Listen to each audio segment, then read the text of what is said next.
আসসালামু আলাইকুম। আমি আজ আপনাদেরকে গ্রামের কিছু দৃশ্য দেখাবো। গ্রামের বাড়ি থেকে ব্লগটা করা হয়েছে।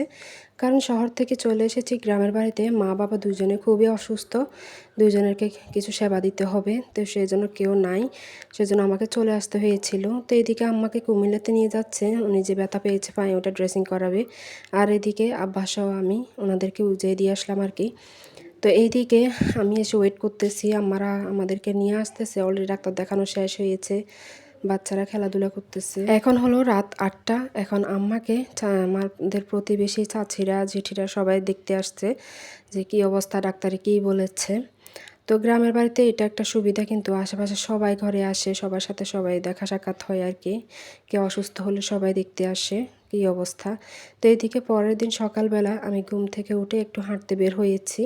ওয়েদারটা এত বেশি ঠান্ডা, একদম কি সুন্দর শান্ত বাতাস, এত ভালো লাগতেছে, গায়ে লাগতেছিল বাতাসটা। আর এইদিকে এই সুন্দর দৃশ্যটা একটু ভিডিও করে নিলাম। এত সুন্দর লাগতেছে, চতুর্দিকে সবুজ আর সবুজ। আর এইদিকে রাস্তায় একটা মানুষও নাই, সবাই অলরেডি কিন্তু হেঁটে বাসায় ঢুকে গিয়েছে। কারণ এখন শহরের মতো গ্রামের মানুষও কিন্তু রাস্তায় হাঁটাহাঁটি করে ভোরবেলা।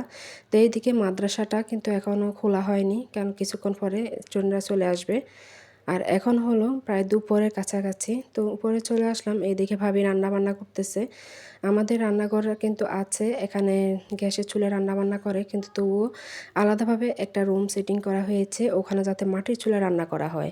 তো সবসময় তো এখানে যেহেতু লাইনের গ্যাস নেই, সিলিন্ডার দিয়ে তো সব রান্না বান্না করা যায় না, সেই জন্য একটা মাটির চুলা দরকার। তো এইদিকে একটা চুলা বসানো হয়েছে, এটাকে কি চুলা বলে, বন্ধু চুলা বলে।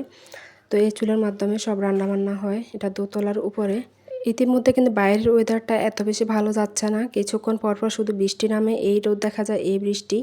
তো এইদিকে গরু মাংস রান্না করতেছে, তারপরে কুমড়া রান্না করবে, তারপর রান্না করবে ডাল রান্না করবে। গ্যাসের চুলা রান্না থেকেও কিন্তু মাটির চুলা রান্না একটু আলাদা টেস্ট, ভিন্ন টেস্ট দুইটাতে।